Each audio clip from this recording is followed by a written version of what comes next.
Hello, welcome to Workforce Dilemma, where we discuss the future of work and the dilemmas it poses together. I'm your host, Dasya. Here at Workforce Dilemma, the goal is to educate and enlighten. I hope you enjoy my thoughts, news takes, and you walk away with a little something to help you as an HR professional, a business leader, owner, or even as an employee. As always, I want you to understand these are my views and my thoughts, and they're not any of the views or thoughts of my past employer or current employers. Today, let's dive into the topic of the evolving landscape of in-office, hybrid, and remote work. At this moment, we are tackling one of the most transformative shifts in the workplace dynamics that we've seen in our careers, the evolution of how and where work happens. In just a few years, we've moved from traditional office-centric models for most employers and employees to a complex mix of hybrid, in-office, or fully remote arrangements. And for HR professionals and organizational leaders, this isn't just about where do employees sit. It's about fundamentally rethinking how we build culture, measure performance, deliver value, because that is what's needed in a business, and solve problems and challenges presented by all levels of the organization. So let's explore what's really happening in the workplace today and what it means for the future of our organizations. Let's take a little bit of a look at the current state. First, let's ground ourselves where we actually are. Let's kind of sit with it and not let the emotions take over. Their narrative that everyone is back in the office or remote work is dead isn't supported by the data. What we're seeing is a lot more nuanced than that. According to recent workforce analysis, about 30% of knowledge workers are in fully remote roles. Around 50% are in some form of hybrid arrangements, and about 20% have returned to full-time office work. But these numbers are very dramatically different depending on industry, company size, and geography. What is particularly interesting is that it isn't just about worker preference anymore. It's about organizational adaptation. Companies are making strategic decisions about their workplace models based on multiple factors: talent acquisition or recruitment, the needs of that conversation. Then we have the real estate costs, because the reality is most businesses had an office before the shift. We have productivity metrics. How do you measure what's happening when people are or are not in the office? And of course, we have project phases. The most successful organizations are embracing workforce flexibility as a strategic advantage rather than just merely as a reaction or post-reaction to the pandemic era necessities. So let's talk a little bit more about productivity and the data behind it, because really at the end of the day, that's what our roles are when we work for organizations, is to produce value and be productive to ensure that the organization is successful. So let's address the elephant in the room first. For years, executives worried that remote work would tank productivity. As we've seen, the data tells a different story. Studies tracking productivity across work models show that most remote and hybrid workers maintain or even exceed their pre-pandemic output levels. A Stanford study found remote workers were about 13% more productive, with 9% more working minutes and 4% more output per minute. Pretty interesting. But there's a nuance that matters to us as HR professionals. The productivity impact varies by job function and task, individual work styles and home situations, management approach and performance measurement, technology infrastructure, and digital collaboration tools. So kind of talking about it, right? What is your work situation? What is your home situation? Not everybody has the ability to have an in-home office, so that can impact productivity different than if you're in the office. Vice versa, if you're in an office and everybody's always talking around you, right? You're in one of those shared spaces, you may not be as productive because you're constantly being distracted by others coming in.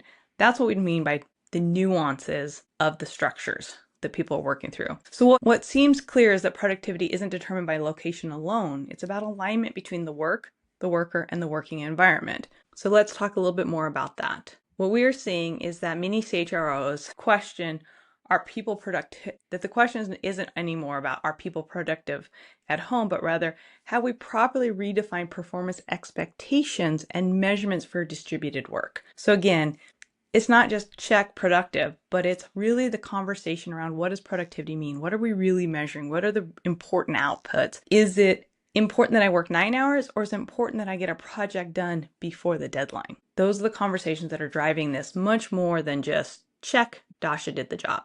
But let's talk a little bit more about culture and connection challenges. One of the biggest concerns that I hear from leaders across leadership, right? Not just the HR leadership, but leadership within organizations, isn't always about productivity. Because again, the data shows that the productivity has essentially increased. 13% is significant from a statistical perspective. But really what concerns businesses and employees, because remember, employees are the business or part of the business. It's about culture. How do we maintain connection? How do we maintain belonging? And how are shared purposes impacted when people are or are not physically together? Those are the questions that are really driving different conversations than, say, pre-pandemic, when it was really just like, hey, we're on the office, we have a shared culture, and we're getting the work done. This is where I think we need to be more honest about the limitations of distributed work. Some aspects of culture building are just simply harder when we aren't in a shared space together. We aren't having those like spontaneous conversations and interactions. And, how many times have you been walking down a hallway and see somebody and suddenly an idea happens because you guys are in the same space together, or you sit down in the lunchroom together and you start talking about a shared challenge and find that dialogue. That's a real part of it. It's also different energy when you're trying to do it across the computer space. So when we think about spontaneous learning, relationship building, and the energy of collaborative spaces, we have to think about the different ways to do it virtually and the impact virtually, and how do we replicate and or just do different. I am seeing some innovative approaches to this though.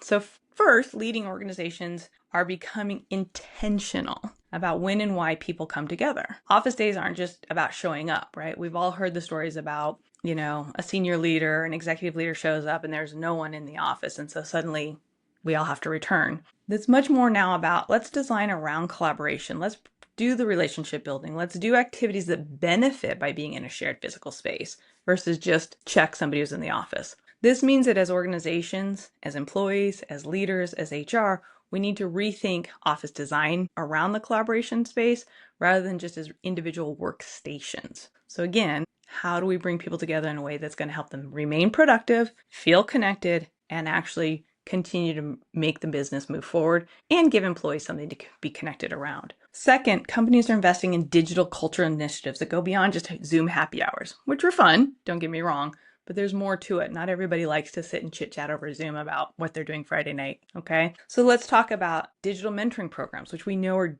mentoring is critical to career success. How do you do it remotely? How do you do it digitally? How do you do it in a way that actually still impacts both sides of that conversation? We're looking at the virtual communities of practice and asynchronous team building that really looks at time zones and work schedules. How many of us have been on calls where, like my case, I'm on the West Coast and the majority of my team that I work with is on the East Coast. We're working against each other's time zones. So what about, can I work with a team in a different zone, maybe the mountain zone, maybe West Coast, but isn't my direct team, but still creates collaboration, still gives me a sense of being part of a team. These are things that we have to look at through those different lenses. The key insight that we're learning about culture is it really now requires deliberate design, whereas in the past when we were in the office, it was kind of organic, for a different word, right? So we're looking at deliberate design rather than emergent or organically just by being together. And this is actually an opportunity for HR and leadership to shape culture more intentionally versus just kind of like it happens by being together. And so with that, let's dive into the idea of equity and inclusion, which is actually very critical to how businesses succeed. Any discussion of workplace models must address this. The flexibility revolution has both opportunities and challenges for creating fair workplaces. Remote and hybrid options have been game-changing for many groups. Parents with caregiving responsibilities, people with mobility challenges or health conditions, and workers in locations far from economic centers. These are areas where we have seen that the virtual approach to work has actually increased their presence,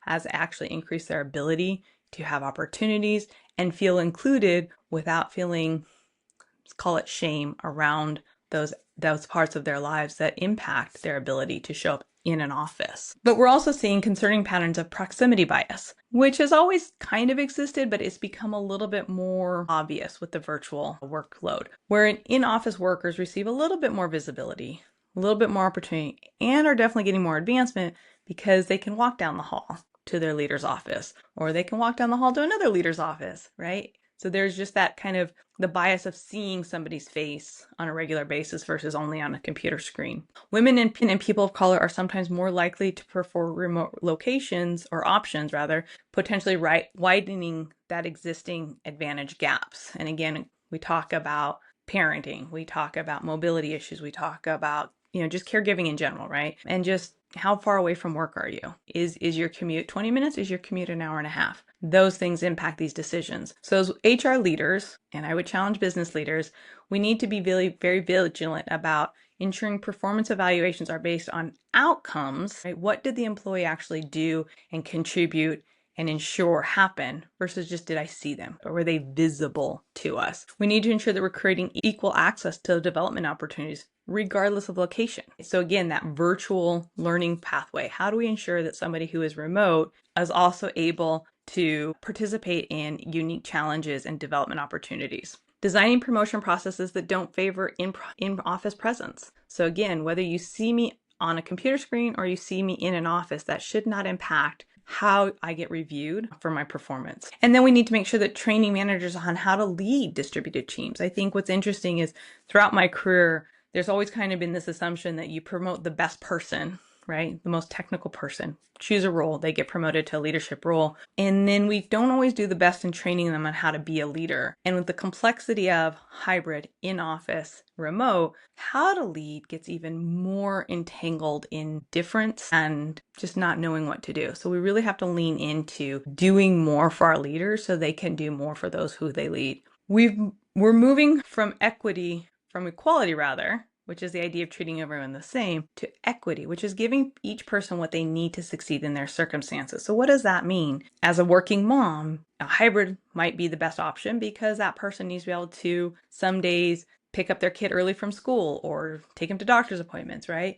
And so when we think about what makes sense, it's what makes sense for the team from an equity standpoint and allowing people to succeed and be productive in an environment that makes the most sense for them and the business, because that's ultimately where we get the most bang for our buck. When it comes to leadership and management, we really are having to look at a shift of what does that look like? So perhaps when we think about it, it is the evolution we're witnessing is in how work is actually managed. Traditional management often relied on visual supervision. I could see so-and-so doing the work. I could see that they worked so many hours. I could see that they were at their desk or fill in the blank, right? That is not necessarily productivity, just for the side note, right? So seeing somebody at work is not necessarily productive. The other part of it is when it comes to distributed work, it's really accelerated the shift towards looking at outcomes versus just looking at sitting in a chair, right? So we want to look at how do we manage the outcome base of that leadership versus how do we just manage the proximity to them being there. So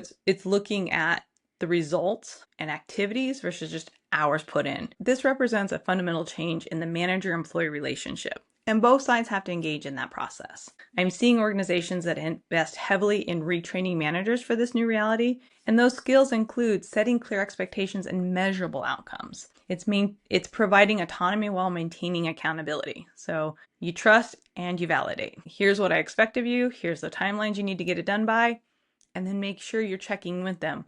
But it's not making sure they're sitting at their desk for 8 hours a day necessarily. It's communicating effectively across multiple channels. So again, with this distributed workforce, an email might work for some, a face-to-face might work for others, a quick Zoom or team call might work for others. It's learning how to manage across all forms of communication to ensure people feel empowered and accountable. It's building trust without constantly seeing the person, right? It's knowing that they're getting the work done because you've set those expectations. And then it's building employee well-being from a distance and supporting it, right? So ensuring that you're checking in with the person and are they getting the work done and how are they feeling about the work? Because our well-being is tied to how we feel about our work as much as the work we actually accomplish.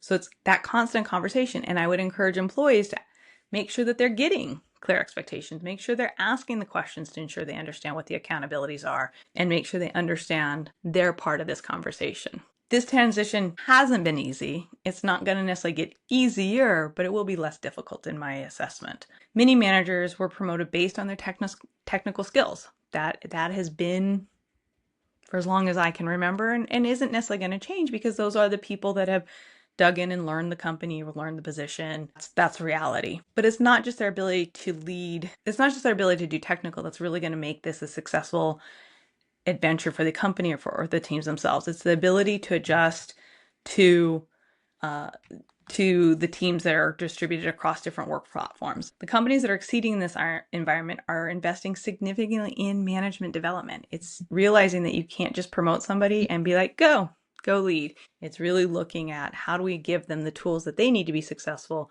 so their teams are also then successful. So as we look forward into the future, these are the trends that myself and others are seeing. First, the distinction between remote, hybrid, and in-office becomes less rigid. Not hard and fast rules for all positions. Some positions are obviously non-negotiables. We'll move towards work from anywhere models where location decisions are based on the task at hand rather than blanket policies. One of the favorite HR expressions is it's a case by case, or it depends, right? So it's really looking at the position, the task, the responsibilities of the role to determine these things, not just, hey, everybody this, everybody that. Some days at home for focused work makes sense. Some days in a collaborative space with colleagues makes sense. And perhaps there's even some days from a third space like co-working venues, right? So maybe it's you and another coworker just need some time in one room together, or a smaller group, right? It's not the whole team, but it's one-offs here and there, or even just creating venues where people go, hey, I need a break from home.